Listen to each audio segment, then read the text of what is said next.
অসুস্থতা একজন মানুষের জীবনে চলার পথে সৃষ্টি করে বাধা।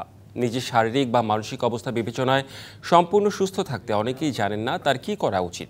তাই স্বাস্থ্য বিষয়ক নানা সমস্যার পরামর্শ এবং সমাধানের পথ বাতলে দিতেই আমাদের সাপ্তাহিক আয়োজন হেলথ কেয়ার ডায়াগনস্টিক সেন্টার নিবেদিত স্বাস্থ্য কথা। প্রতি শুক্রবার এই অনুষ্ঠানে থাকে স্বাস্থ্য বিষয়ক নানা আলোচনায়। স্টুডিওতে থাকেন একজন বিশেষজ্ঞ চিকিৎসক। আমাদের সাথে আজ আছেন প্যালিয়েটিভ মেডিসিন বিশেষজ্ঞ ও প্যালিয়েটিভ অ্যান্ড সাপোর্টিভ কেয়ার ফাউন্ডেশনের প্রতিষ্ঠাতা চেয়ারম্যান ডাক্তার রুমানা দৌলা। আমাদের আজকের আলোচনার বিষয় মুমূর্ষু রোগীর যন্ত্রণার উপশম কিভাবে। দর্শক, আপনাদেরও সুযোগ রয়েছে স্ক্রিনে দেখানো নম্বরে ফোন করে চিকিৎসকের পরামর্শ নেবার। আপনাকে স্বাগত জানাচ্ছি আমাদের আজকের অনুষ্ঠানে। আমরা একটু শুরুতেই জানতে চাই যে প্যালিয়েটিভ মেডিসিন এই বিষয়টি আসলে কি, মানে আমরা তো প্রশমন সেবা যদি বলতে চাই বাংলায় তাহলে তো সেটাই বোঝায়, বিষয়টি আসলে কি?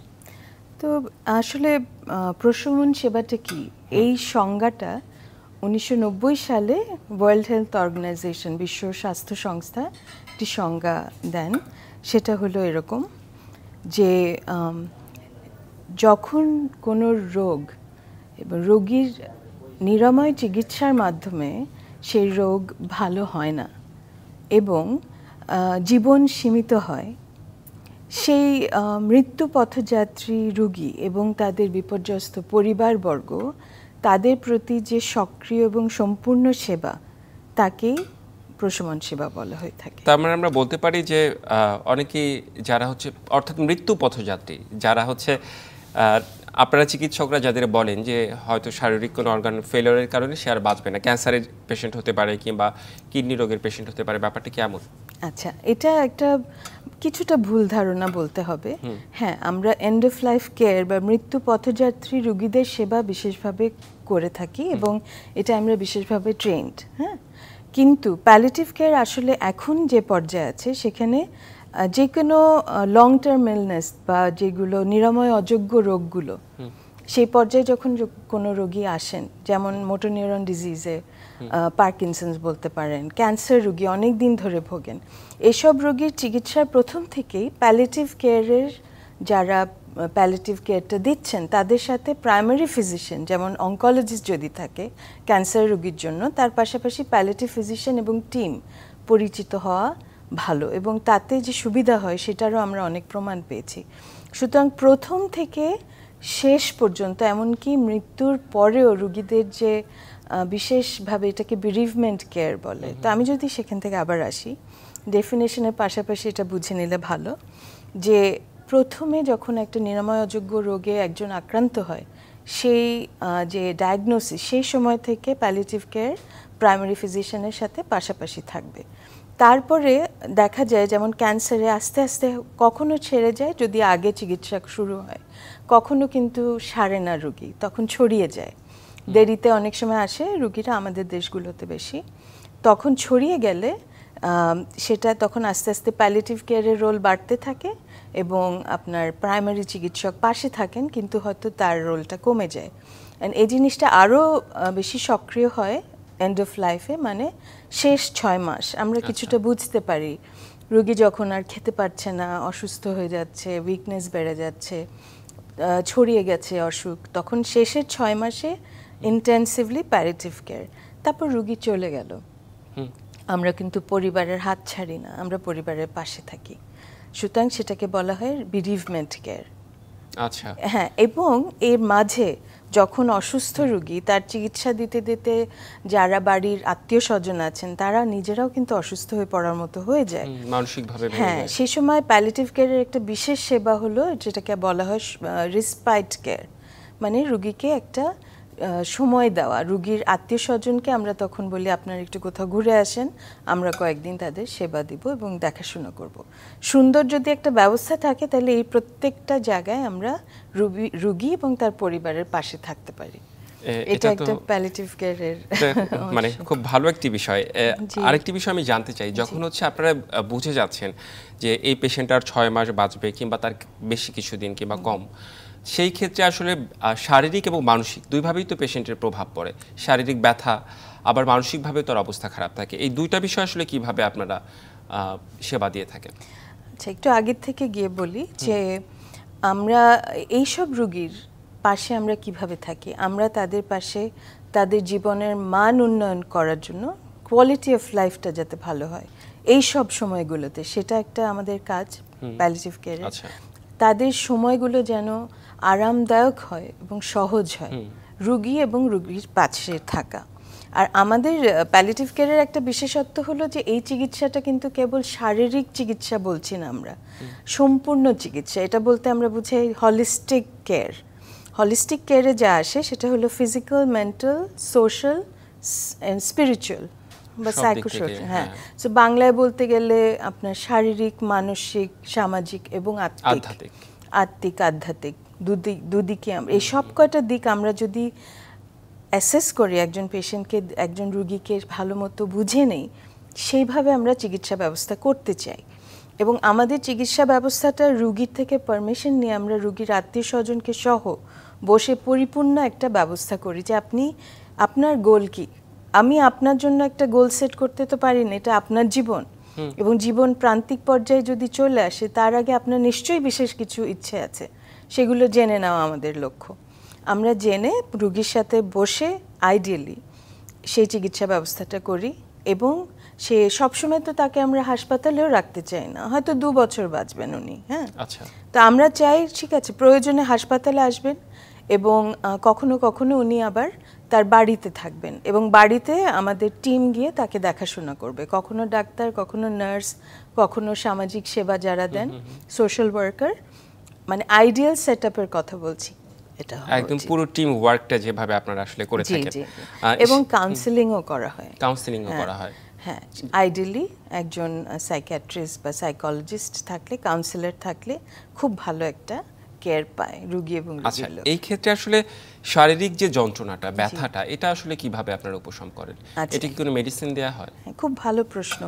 এখন কারা এই চিকিৎসা বেশি পান বা কাদের জন্য এই চিকিৎসাটা বেশি ভাবা হয় সেটা যদি চিন্তা করি, তখন আপনার প্রশ্নটা চলে আসবে সেই প্রসঙ্গে।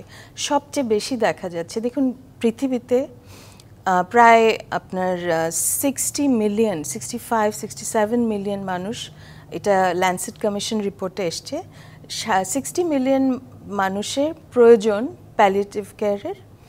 আর এন্ড অফ লাইফ কেয়ার হলো অ্যাবাউট 20 মিলিয়ন। হ্যাঁ, আর আপনার তার মধ্যে 5 মিলিয়ন বাচ্চা, এটা আমি গ্লোবাল ইয়েটা বলছি। End of life care 60, 20 million palliative care. আর কারণ এন্ড অফ লাইফে তো অনেকেই যাবে, আর 5 মিলিয়ন হলো বাচ্চাদের।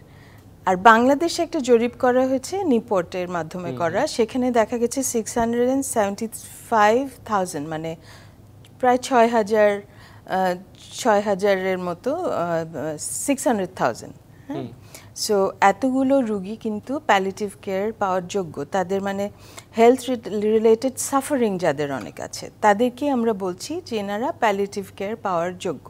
আচ্ছা, তো এনাদের যে কষ্ট, কি বলতে চাচ্ছি যে কি কেন এতগুলো মানুষের প্রয়োজন, যারা এটার মাধ্যমে বেনিফিটেড হবে বা সুবিধাটা পাবেন তারা হলেন ক্যান্সার রোগী।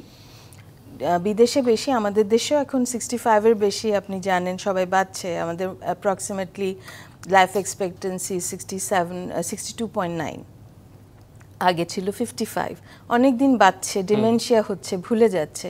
সুতরাং ক্যান্সার রোগী, ডিমেনশিয়া রোগী, মোটর নিউরন ডিজিজ, যেখানে পার্কিনসন্সের নাম শুনেছেন, পার্কিনসন্স ডিজিজ, তারপর আরও মাল্টিপল স্ক্লেরোসিস আছে, end stage renal failure, cardiac failure, respiratory failure, যে এরকম। এবং পেশেন্টদেরই হচ্ছে বাচ্চাদের হলো সেরিব্রাল পলসি। তো এই পেশেন্টদের মধ্যে ক্যান্সার রোগী বেশি পাই আমরা। হ্যাঁ, তো 673,000 যদি আমরা টোটাল হয়, তার মধ্যে 164,000 হলো ক্যান্সার রোগী। এর মধ্যে তাদের ব্যথা হলো, প্রচন্ড ব্যথা হয় 3/1 রোগীর। আচ্ছা, এই যে ব্যথার বিষয়, তো ব্যথাটাতেই, হ্যাঁ, ব্যথা এবং মানসিক যেসব কেয়ার আপনারা দিয়ে থাকেন সেসব বিষয় তো নিশ্চয়ই আলোচনা করব, তবে একটা বিরতিতে আমাদের যেতে হবে। বিরতির পর ফিরে আসে আমরা আলোচনা করব। দর্শক, বিরতি নিচ্ছি ডিবিসি নিউজের সাপ্তাহিক আয়োজন হেলথ কেয়ার ডায়াগনস্টিক সেন্টার নিবেদিত স্বাস্থ্য কথায়। সঙ্গে আবারও স্বাগত ডিবিসি নিউজের সাপ্তাহিক আয়োজন হেলথ কেয়ার ডায়াগনস্টিক সেন্টার নিবেদিত স্বাস্থ্য কথায়। আমাদের সাথে আজ আছেন প্যালিয়েটিভ মেডিসিন বিশেষজ্ঞ ও Bangladesh palliative and supportive care ফাউন্ডেশনের প্রতিষ্ঠাতা চেয়ারম্যান রুমানা দৌলা। আমরা পেশেন্টের একদম ব্যথার বিষয়টি নিয়ে আলোচনা করছিলাম। এই ব্যথা উপশমের বিষয়টি আসলে কিভাবে আপনারা পরিত্রাণ করেন আর কি, পেশেন্টকে কিভাবে রিল্যাক্স করেন? যেটা বলছিলাম যে ক্যান্সার রোগীরাই সবচেয়ে বেশি এই প্যালিয়েটিভ কেয়ারের মাধ্যমে সুবিধা পান, এবং সেই ক্যান্সার রোগীর চিকিৎসার দেখতে গিয়েই কিন্তু প্রশমন সেবাটা এগিয়ে আসে। তো এই ক্যান্সার রোগীদের 3 ভাগের 1 ভাগ রোগী প্রচণ্ড ব্যথায় কষ্ট পান। তো আমরা যেটা করি, একটা WHO পেইন ল্যাডার আছে, মাইল্ড, মডারেট, সিভিয়ার, এভাবে পেইনটা আমরা মেজার করার চেষ্টা করি। আপনাকে দেখিয়েছিলাম 0 থেকে 10 এভাবে একটা লিনিয়ার স্কেল আছে, ফেস স্কেল দেখে আমরা পেইনটা অ্যাসেস করে তখন আমরা রোগীকে ওষুধ দিই। প্রচণ্ড ব্যথা হলে আমাদের চলে যেতে হয় মরফিন বা ওপিয়েডে, তার আগে মাইল্ডে প্যারাসিটামল, তারপর মডারেটে যেগুলি আমরা ব্যথার ওষুধ খাই সেগুলো ধরেন ন্যাপ্রোক্সেন হতে পারে। এটা নির্ভর করে পেশেন্টের উপরে, নির্ভর করে যে কীরকম ব্যথা।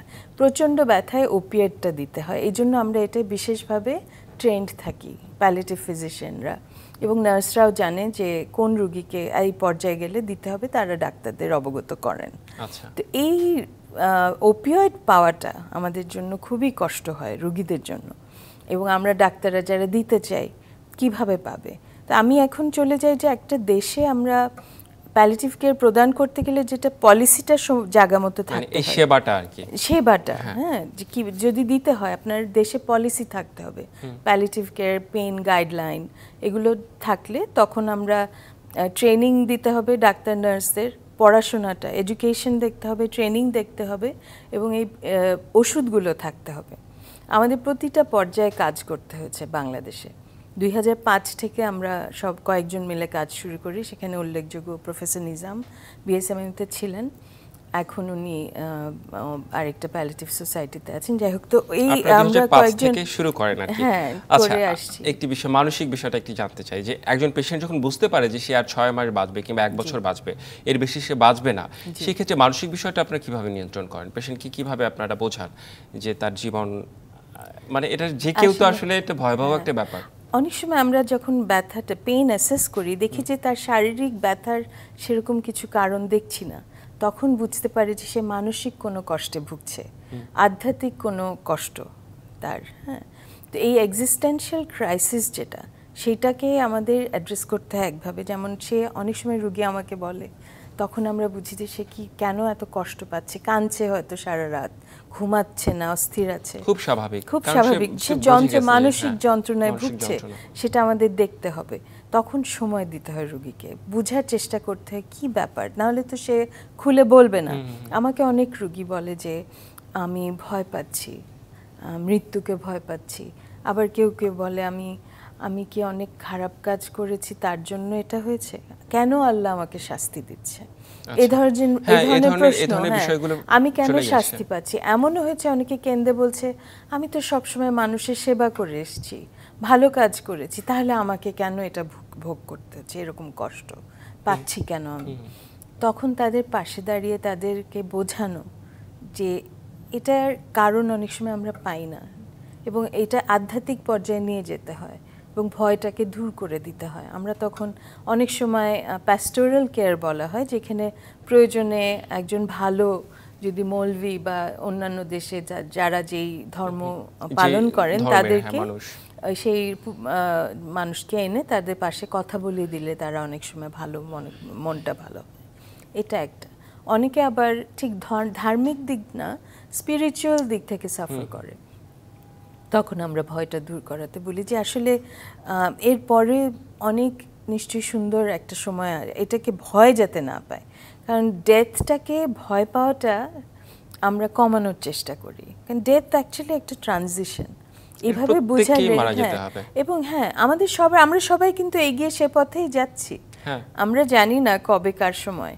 তখন এই সময়টা যেহেতু তারা আগে থেকে বুঝতে পারেন, তারা কষ্টটা পান একটু লম্বা সময় ধরে, এবং তাদেরকে আমরা তবে সুযোগ পাই। আপনার অভিজ্ঞতায় কি এমন হয়েছে যে কোনো পেশেন্ট হচ্ছে মানসিকভাবে প্রচন্ড রকম ভেঙে পড়েছে, বাট আপনাদের ট্রিটমেন্টের কারণে সে জীবনের শেষ সময়টুকু ভালোভাবে কাটিয়েছে? এটা আমি বলি, অনেকের এক একজনের কষ্ট এক এক রকম। আমি যখন ট্রেনিং পাচ্ছিলাম তখন আমার এক রুগী এরকম অস্থির ছিল, কান্নাকাটি করে জানা গেল যে সে কাঁদছে কেন, জানা গেল যে তার ভাই জেলে ছিল, সে ভেবেছে ভাইকে আর কোনোদিন দেখতে পাবে না। আচ্ছা। তখন সিঙ্গাপুরে থাকি, সেই সময় সিঙ্গাপুরে কাজ করছিলাম, তখন তার সেই ভাইকে জেল থেকে আনা হয় ছুটি নিয়ে, যাতে সে ভাইয়ের সাথে সময়টা কাটাতে পারে। এই যে তার মনে একটা শান্তি আসলো, তারপর আর সে কষ্টটা কমে যায়। তো এরকম ভাবে আমরা কথা বলে বের করতে হবে যে কি সমস্যাটা, মানে পেশেন্টের ইচ্ছেগুলো কি, কারণ এটা তো তার কষ্ট, তার কষ্টটা আমি বুঝবো না। তার থেকে এই যে বের করে নেওয়াটা কথাগুলো, তার জন্য সময় দিয়ে তার পাশে থেকে হাত ধরে বুঝে নেওয়া, এটা একটা বিরাট অংশ প্যালিয়েটিভ কেয়ারের, বিশেষ করে এন্ড অফ লাইফে।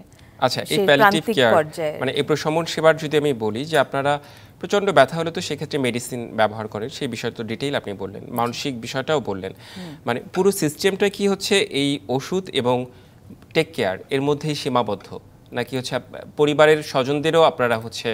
আমি প্রথমে সংজ্ঞাটা যখন বলেছি যে রোগী এবং পরিবারকে এই বিপর্যয়ের মধ্যে দিয়ে যাতে সহজভাবে তারা পার হতে পারে এবং সবারই জীবনের মান যাতে উন্নত থাকে ওই সময়গুলোতে, এগুলো আমাদের একটা চিকিৎসার লক্ষ্য। আচ্ছা, প্যালিয়েটিভ কেয়ার তার মানে আপনারা পেশেন্টের পাশাপাশি পরিবারের সদস্যদেরও আপনারা? আমরা ওদের সাথে বসি, ওদের সাথে কথা, কারণ তারাই তো দেখাশোনা করে তাদের উপর দিয়ে, এবং তাদের জন্য আমরা রেসপাইট কেয়ার যেটা বলছিলাম, কিছু দিনের জন্য তারা যাতে একটু রিলিফ পায় সেটা আমরা দেবার চেষ্টা করি। তার মানে রোগীকে আমরা দেখব, আপনি কোথাও যান, ঘুরে আসেন, ব্রেক নেন, এবং আমি যখন প্রেসক্রাইব করি আমি রোগীর আত্মীয় স্বজনকে বলি আপনারা পালা করে করে দেখবেন, রোটেট করবেন, সো দ্যাট কারোর উপর বেশি চাপ না পড়ে এবং সে কিন্তু অসুস্থ হয়ে যেতে পারে। অনেক সময় দেখা গেছে রোগী তখনও বেঁচে আছে, তাকে যে সেবা দিচ্ছে সে কার্ডিয়াক অ্যারেস্ট হয়ে মারা গেছে, এরকম অনেক জরুরি এমনও হতে পারে। সুতরাং আমাদের সেই পর্যায়টা খুব দেখতে হয়।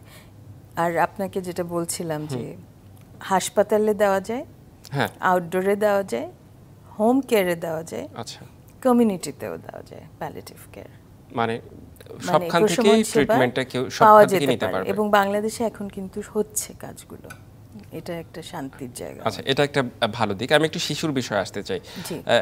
অধিকাংশ ক্ষেত্রেই তো আপনারা শিশু আর বৃদ্ধই বেশি পান, বৃদ্ধ বেশি হয়তো পান। শিশুর আসলে যখন বাচ্চারা আক্রান্ত হয়, যখন বাচ্চারা চলে যাবে, তখন তো আসলে পরিবারের জন্য এটা খুবই দুঃসংবাদ। এবং শিশুদেরকে আপনারা কিভাবে নিয়ন্ত্রণ করেন? খুবই কষ্টের আসলে। আমাদের দেশে দেখা গেছে একটা জরিপে, ইউআইসিসি এবং আশিক ফাউন্ডেশন মিলে জরিপ করে, যেখানে দেখা যায় যে দেশে যে কোনো সময় প্রায় ৬,০০০ শিশুর প্রয়োজন হতে পারে প্যালিয়েটিভ কেয়ারে, পেইন এবং কিছুটা প্রান্তিক পর্যায়ে যারা যায়। তাদের মধ্যে আমি যদি ক্যান্সার শিশুটা ধরি, যেটা বুঝতে সহজ, সেখানে দেখা যায় যে যদি আগে আসে আমাদের কাছে, ডাক্তারদের কাছে, তাহলে কিন্তু প্রায় ৯০% তারা ভালো হয়ে যায়, কিন্তু আসে অনেক সময় দেরিতে। আরেকটা সমস্যা হয় কি, তারা চিকিৎসা শুরু করে কন্টিনিউ করতে পারে না, ড্রপ আউট হয়, তখন চিকিৎসাটা ঠিকমতো হয় না। এইসব শিশুরা প্রান্তিক, মানে তাদের জন্য ক্যান্সারটা তখন মৃত্যু পথযাত্রী হয়ে পড়ে তারা, এবং খুবই কষ্টকারক এইরকম একটা দেখা। তাদের বাবা মাকে সহ তাদেরকে আমাদের সেবাটা দিতে হয়, তাদেরকে অনেক কাউন্সেলিং করতে হয়। আমি দেখেছি কিছু বাচ্চা তার বাবা মাকে প্রোটেক্ট করার চেষ্টা করে, ব্যথা হলেও বলে না মায়ের সামনে যে ব্যথা হচ্ছে, এরকমও হয়। কি যে আশ্চর্য লাগে। মানে আপনাদের ট্রিটমেন্টের আন্ডারে এমন দেখেছেন? হ্যাঁ, তারা কেমন যেন একটা, তাদের মধ্যে একটা অন্যরকম একটা শক্তি চলে আসে, সে বাবা মাকে কিন্তু প্রোটেকশন দিতে চেষ্টা করে। কিছু বাচ্চা মায়ের সামনে বলে না যে ব্যথা হচ্ছে, আস্তে করে আমরা জিজ্ঞেস করলে আমরা বুঝি, এবং তারা চায় মায়ের সামনে হাসি খুশি থাকতে। এই রোগীগুলোর পাশে খুবই কষ্ট, কিন্তু আমরা যে থাকতে পারি বা চেষ্টা করি প্যালিয়েটিভ কেয়ার ফিজিশিয়ানরা, এটা একটা বিরাট চেষ্টা। আপনাকে অনেক ধন্যবাদ আমাদের আজকের অনুষ্ঠানে যুক্ত হওয়ার জন্য এবং পরামর্শ দেওয়ার জন্য।